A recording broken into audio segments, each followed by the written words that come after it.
Okay, week one. Uh, did not go really how I wanted it, but uh, yeah, pretty much all the teams I really wanted to lose didn't, and all the teams I really wanted to win didn't. So that kind of sucks. But either way, let's get into it. First off, the upsets and injuries week one, I think, is a little bit too high for my liking. But either way, we're going to get all into that. So week one, Thursday night game, first game of the season, we had the Ravens and the Chiefs. This game was close, very defensive. Neither team was pretty much doing anything. But I will say, as good as Lamar Jackson's stats are, I think he was honestly the reason why they lost the game. Sounds stupid, I know, but trust me. Stephen A., shut up. 276, 273, a touchdown. Not really on 26 completions is pretty low. It's about, like it says, 6.5 yards roughly per pass. Patrick Mahomes didn't play good either. He had a pick early. He also threw a touchdown wide open. And yeah, the Chiefs' play calling for the offensive side was just perfect. As perfect as you could get it. For the Ravens, I guess Lamar Jackson just wants to run every play. It's funny because last year he didn't run at all. And then this year, he's running any chance he gets. He had more carries than Derrick Henry. That should say something.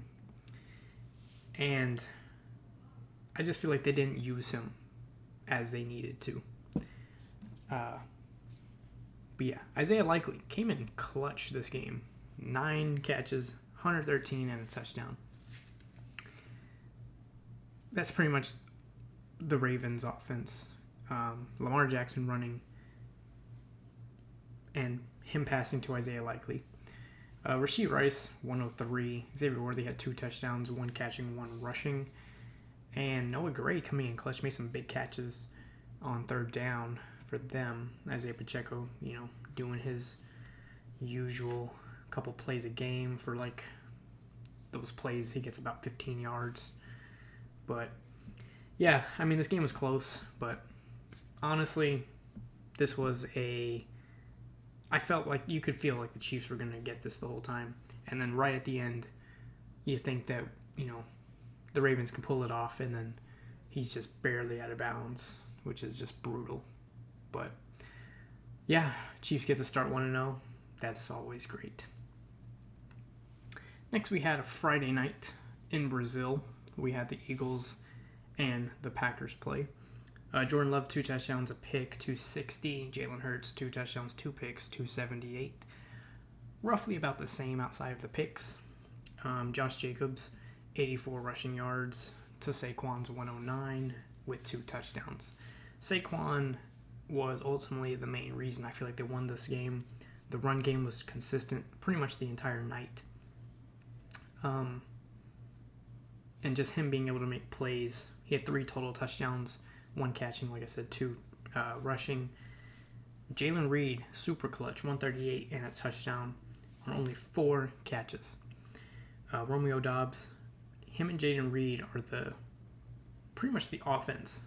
Christian Watson got a little goal line touchdown, nothing crazy though.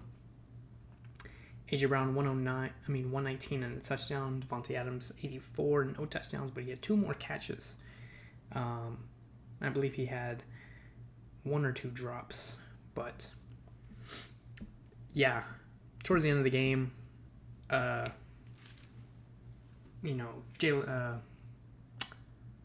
Jordan Love gets hurt, and Malik Willis comes in for a late Hail Mary pass. and he can't even get it off. Like, he's so flustered, I feel like, and so in shock that he had to go in. If the Packers have to run a couple games with Malik Willis, those games where Malik Willis has to be in, they're not going to win games. Malik Willis is incapable of winning games for the Packers. Incapable. So, big win for the Eagles, and I think they're going to be pretty tough to beat if they play consistent offense. Next, we have the Steelers and the Falcons. Justin Fields ended up getting the start on this game. Russell Wilson was not able to go. I believe he was inactive, but he still wore his entire uniform game day.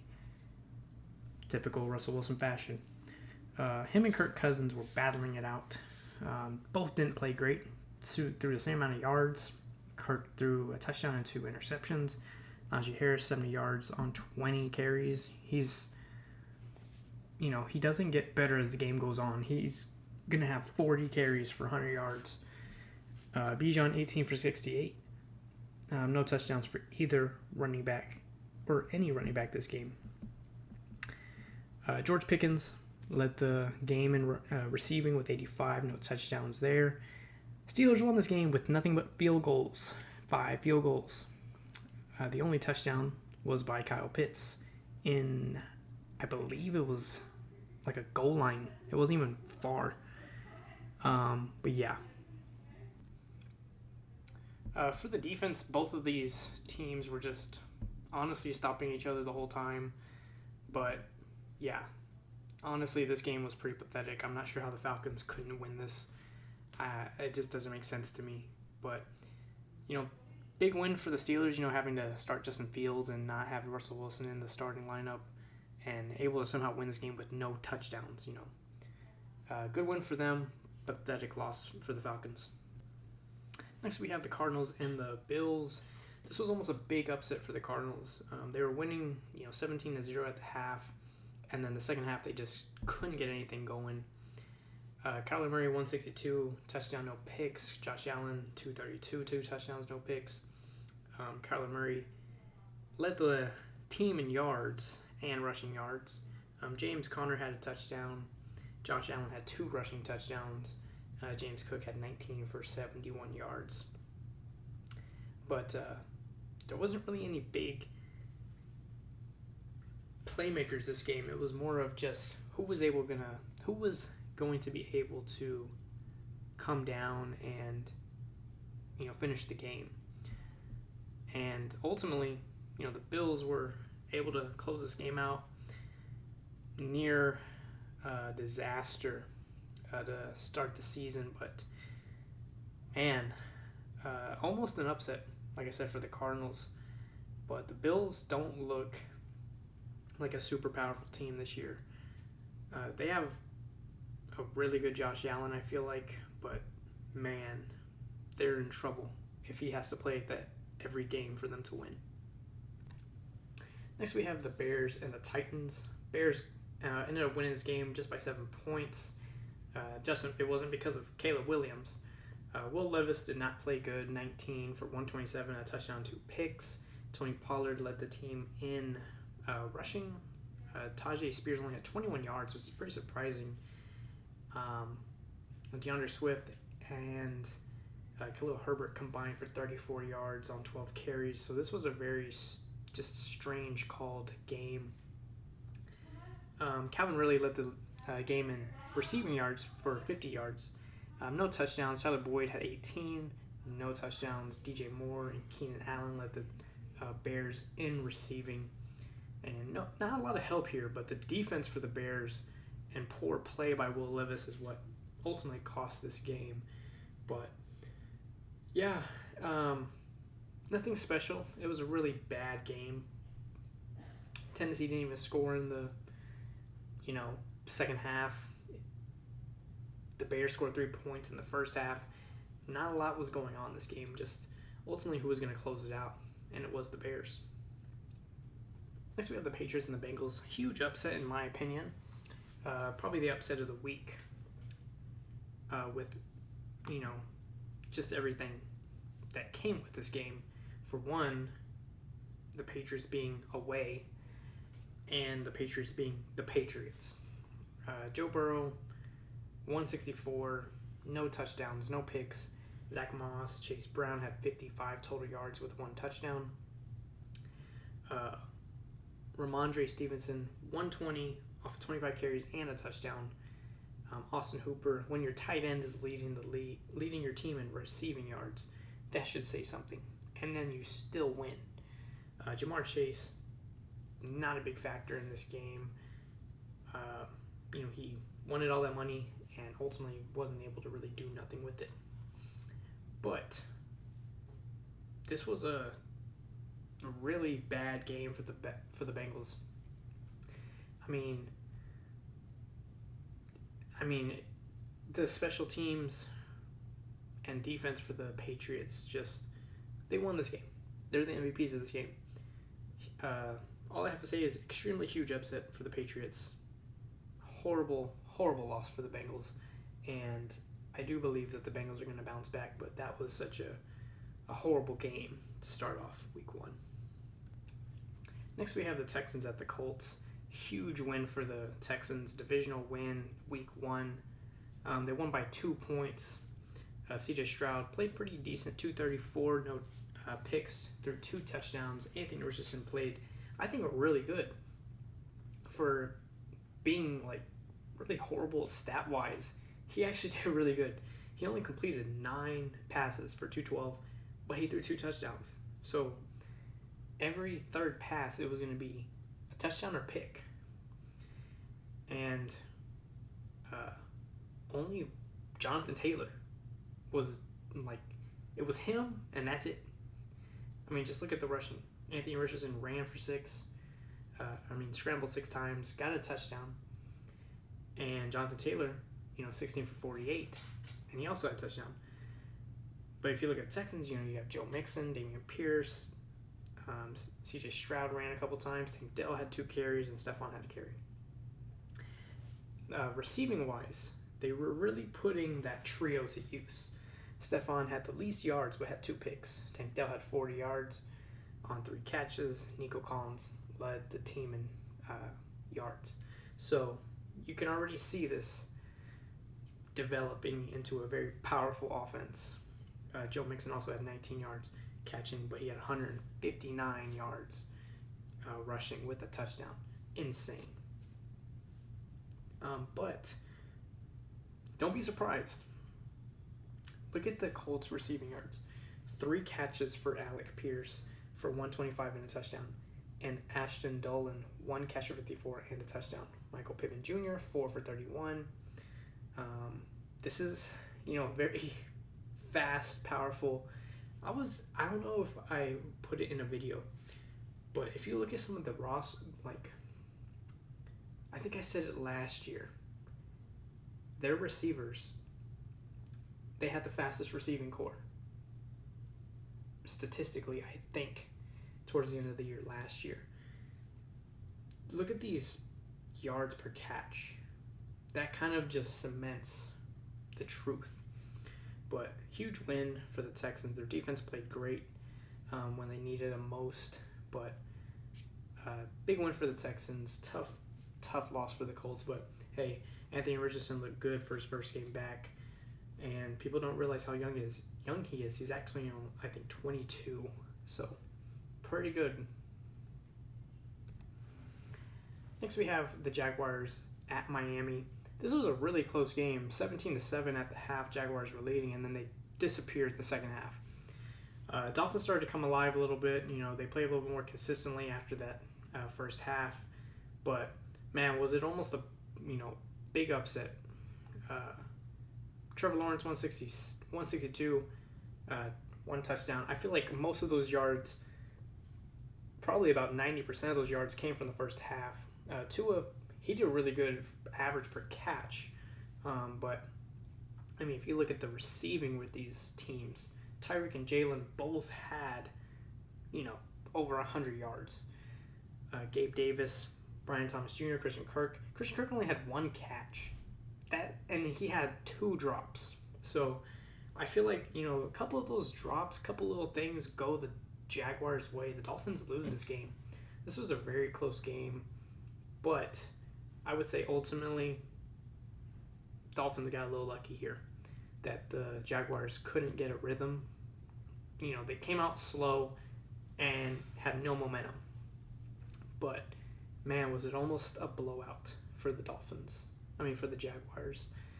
And then in the process, Achane gets banged up.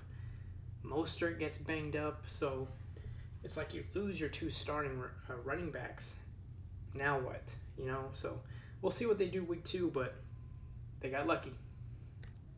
Next we have the Panthers at New Orleans with probably one of the worst games in recent weeks, including preseason. Bryce Young, 161, no touchdowns, 2 picks. Derek Carr, 200, 3 touchdowns, no picks. But, with Miles Sanders, Chuba Hubbard, Mike Boone, none of them could get anything going. Alvin Kamara, on the other hand, 83 yards, touchdown. Jamal Williams, 38 yards, touchdown. Pretty consistent. Adam Thielen, led the Panthers in receiving, but, that wasn't really crazy effective, as you can tell. With Rashid Shaheed, had 73 yards and a touchdown. Foster Murrah had 43 yards, 1 touchdown. Juwan Johnson also had a touchdown. This game was just pathetic from the start. No offensive production, no defensive play for the Panthers. This was a bad game in all categories for the Panthers, and I wouldn't really put this as a crazy, amazing win for the Saints just because it was a blowout. It was just literally how poorly the Panthers played. But we'll see how they do. But look, just by that one game, man, you can almost tell that the Panthers are going to be a top 5 pick, unfortunately. Next, we have the Vikings at New York. Pathetic game by the Giants. Sam Darnold actually played really decent. Surprised probably a lot of people. 2 touchdowns, 208, 1 pick. Daniel Jones, 186, 2 picks. Devin Singletary led the Giants in rushing for 37 yards. Aaron Jones had 94 and a touchdown. Jordan Jefferson. Justin Jefferson had 59 for a touchdown. 35, no touchdown for Jordan Addison. Malik Neighbors, 5 for 66, no touchdown. Pretty much it. Wan'Dale Robinson had 44 yards, though. Pretty decent. But, this game was just pretty much dominated by the Vikings start to finish. Never really had a chance, I believe, for the Giants to even really get legitimate points. But big win for the Vikings. I'm pretty sure most people expected this win. But, pretty pathetic by the Giants when you can't even get, literally anything going on the season opener, and you have teammates from the Vikings defense making fun of how horrible Daniel Jones, and they felt sorry for him. When they're coming out to say that they felt sorry for your quarterback, bruh, come on. Next, we have the Raiders and the Chargers. Gardner Minshew, 257 touchdown pick, had a decent game, not great. Justin Herbert had a worse game, 144, 1 touchdown. The run game was non-existent for the Raiders here, but J.K. Dobbins went off. Gus Edwards didn't really do much, but this game ultimately just came down to the defense, I think, by the Chargers, and Joe Alt was just not letting Max Crosby anywhere near Justin Herbert, which was pretty scary to think about. But big defensive win, I feel like, for the Chargers. Raiders, I'm not really sure what happened offensively. I think it was just because they had Minshew. But, he didn't have a crazy bad game. I think it was more just poor execution and just bad overall coaching this game. This game wasn't very greatly coached. There's a lot of little plays that shouldn't have been called or things that weren't done. But, big division win for the Chargers. Next, we have the Cowboys at Cleveland. Deshaun Watson, first game back after, coming back from injury. didn't do anything. 169, 1 touchdown, 2 picks. Teammates were also not happy with his play. Dak had 179 for a touchdown. Didn't play that much better, except he didn't turn the ball over. Zeke, 40 yards, a touchdown. First game back as a Cowboy. Pretty much it, rushing-wise for the Cowboys. Jerome Ford and Pierre Strong were all the Browns got, but as you can see here, there wasn't really a lot going on except for that, short touchdown run. But yeah, offense wasn't clicking for the Browns. Wasn't really doing much. David Njoku, 44 yards, led the league in receiving. Not typically what you want out of a tight end, especially with only 44 yards. CeeDee Lamb, 61, Brandon Cooks, 40, and a touchdown. This game also wasn't, anything special. The defense for the Cowboys played great. Cowboys got points when they needed to. But, this came down to the Browns just playing absolutely horrible and the Cowboys taking full advantage of that. But, big win for the Cowboys. The Browns are in trouble. They're in trouble, and it's because of Deshaun. I think they really do need to put Jameis Winston in. But, with the contract they gave Deshaun, you have to play him. Next, we have the Commanders at Tampa Bay. Buccaneers were on fire. 289, 4 touchdowns for Baker Mayfield. Jaden Daniels' first career start, 184, no touchdowns, but he had 88 yards rushing with 2 touchdowns. But, he was literally just doing what Lamar was doing, and you have to pass the ball to win the game. But receiving-wise, Chris Godwin, 83 yards. Rashad White, 75 yards. Mike Evans, 61. Jalen McMillan, rookie, had 32 and a touchdown. For Washington, no one was really getting the ball. Austin Eckler was just catching little flats and stuff like that. Brian, when your 2 receiving leaders are running backs, you weren't doing anything receiving-wise. There wasn't any crazy passes being done. But big win for the Bucs. Pretty pathetic win, honestly. Pretty pathetic loss for the Commanders. So we'll see what they do. Obviously, they're a new team, but that's just unacceptable. Next, we have the Rams at Detroit. Sunday night game, overtime game. Crazy. It was back and forth up into the end. Jared Goff played okay. 217, a touchdown and a pick. Matthew Stafford, I think, outplayed him, but that's just because he had to pass damn near twice as many times as he did. He had 317, a touchdown and a pick. Kyron Williams only had 50 yards. David Montgomery had 91 yards. Jahmyr Gibbs had 40. Jameson Winston had 121 and a touchdown. Sam Laporta had 45. Jahmyr Gibbs had 34. Cooper Kupp had 110 and a touchdown. Tyler Johnson, 79 yards. Demarcus Robinson had 42. Puka had 35 and ended up getting hurt. Looks like he's going to miss week 2.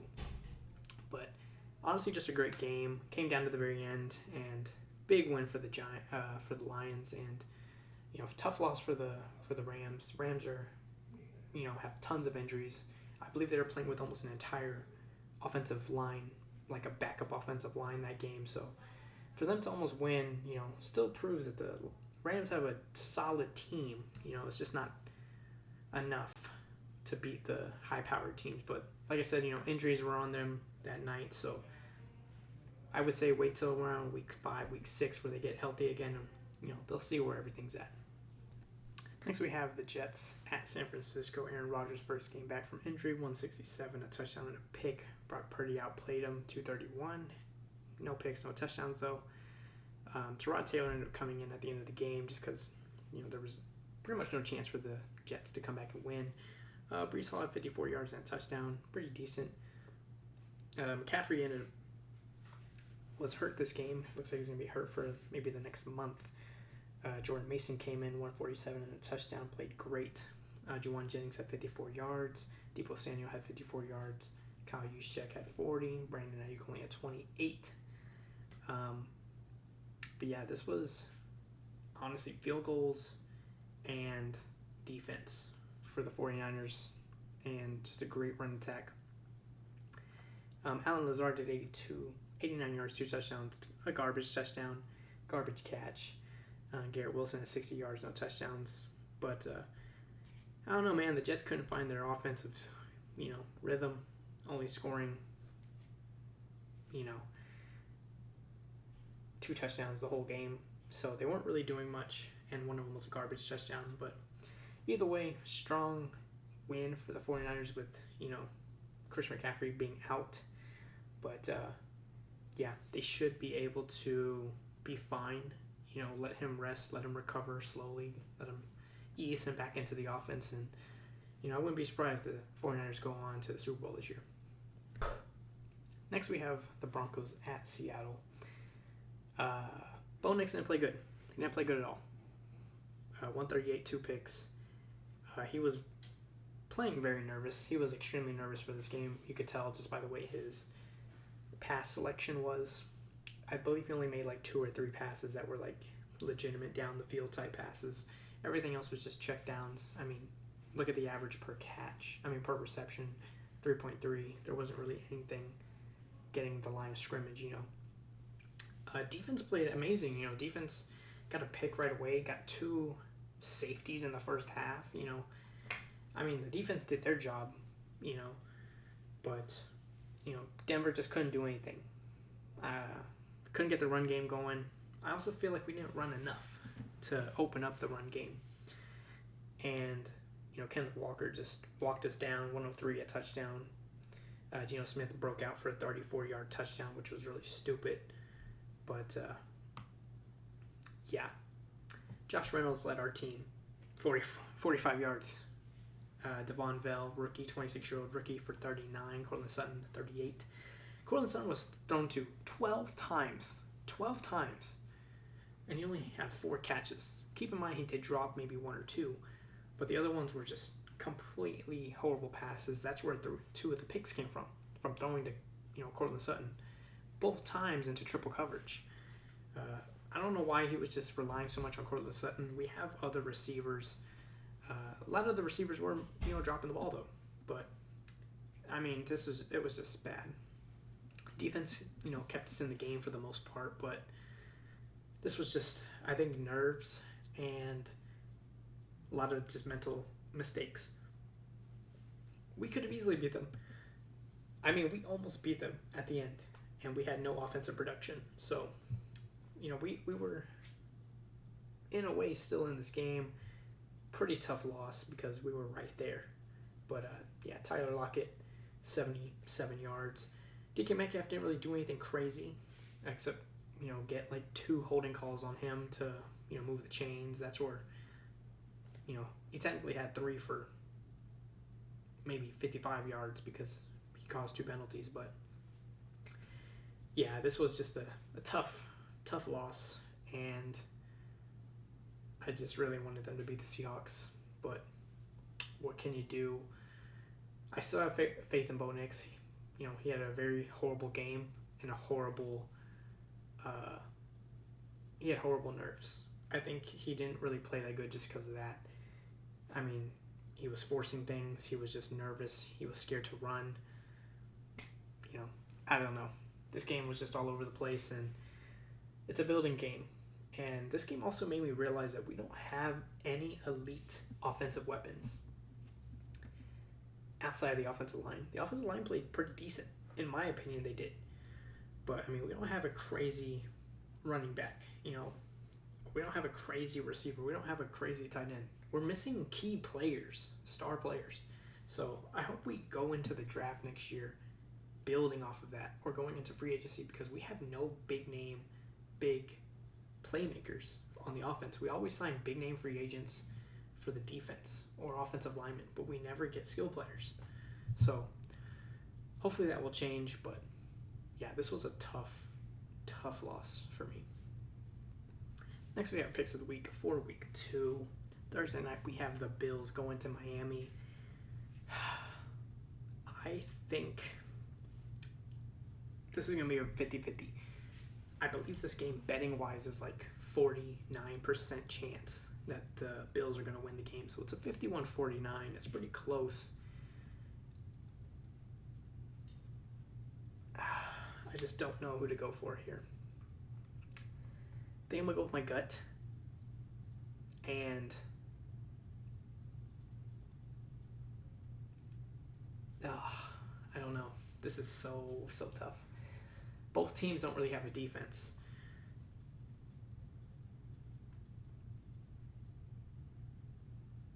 I think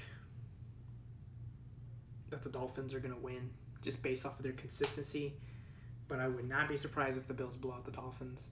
I feel like this is going to come down to whoever has the ball last, but hopefully the Dolphins can pull this off.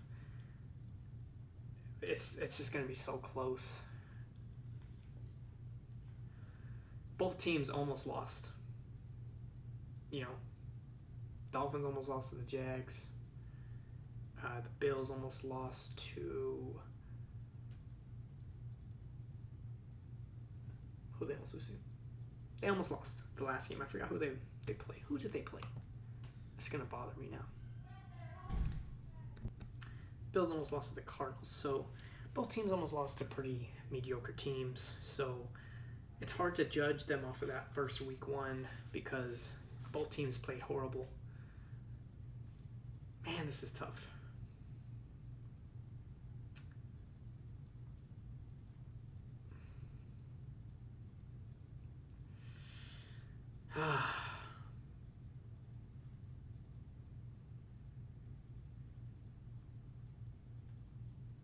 I'm going to come back to this. I'm going to come back to this game. Saints and the Cowboys. I have the Cowboys winning that. I feel like that's going to be a pretty semi-easy win for them. Ravens and the Raiders. I have the Ravens winning that game. Chargers and the Panthers. I have the Chargers winning that. Giants and the Commanders. I do have the Commanders winning that, but I wouldn't be surprised if the Giants win that game. I have the Colts beating the Packers. Jordan Love's not going to play. 49ers and the Vikings. I have the 49ers. I think they played great even without Chris McCaffrey. But I feel like this is going to be a good game. This isn't going to be an easy win. Browns and the Jaguars. I have the Jaguars winning that game. I feel like they're going to be able to beat the Browns. Seahawks and the Patriots. I do have the Seahawks winning that game.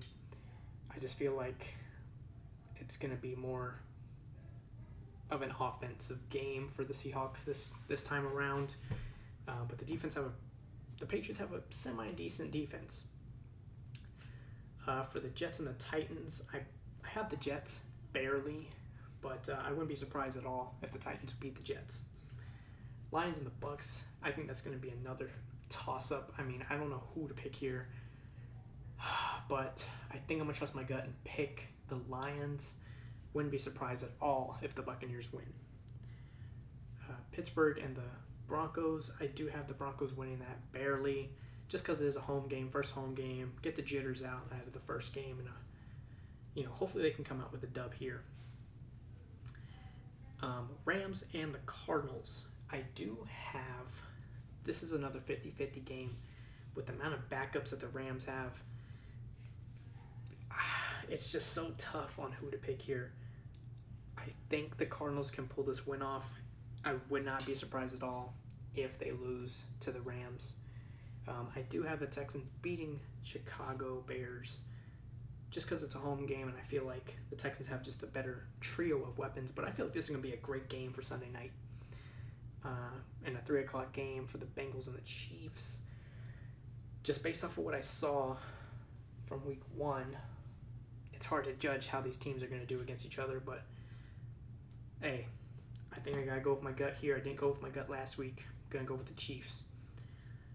Falcons at the Eagles, revenge game. They lost week 17, I think, or week 16. The Eagles lost to the Falcons. This is a revenge game for them. I have the Eagles winning that. But back to Thursday night. I think I'm going to have to go.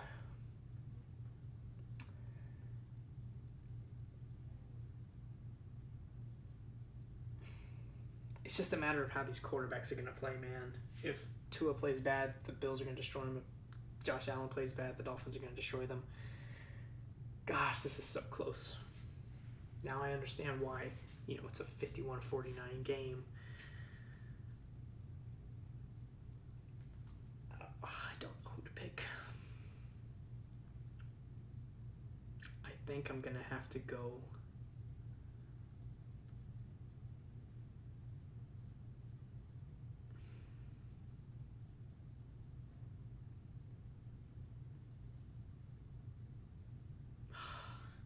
I don't know who to pick. This is such a toss-up. I'm going to have to go with the Dolphins, man. It's a home game. Maybe that has something to do with it. I don't know. I'm going to go with the Dolphins.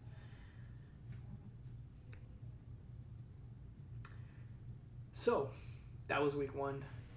Week 2 picks. Hopefully I get some better predictions. Right now, I'm 12 for 16 on my picks, so 75%. So, hopefully I can keep that train going and, maintain that for the rest of the year. Either way, guys, hopefully you guys enjoyed. Like I said, I'm going to try to keep these as short as possible. I'm trying to speed run through them, trying to get as much information as possible for you guys. But, yeah. Either way, hopefully you guys enjoyed. I will see y'all for week 2 recap in week 3 picks. I will see y'all next week.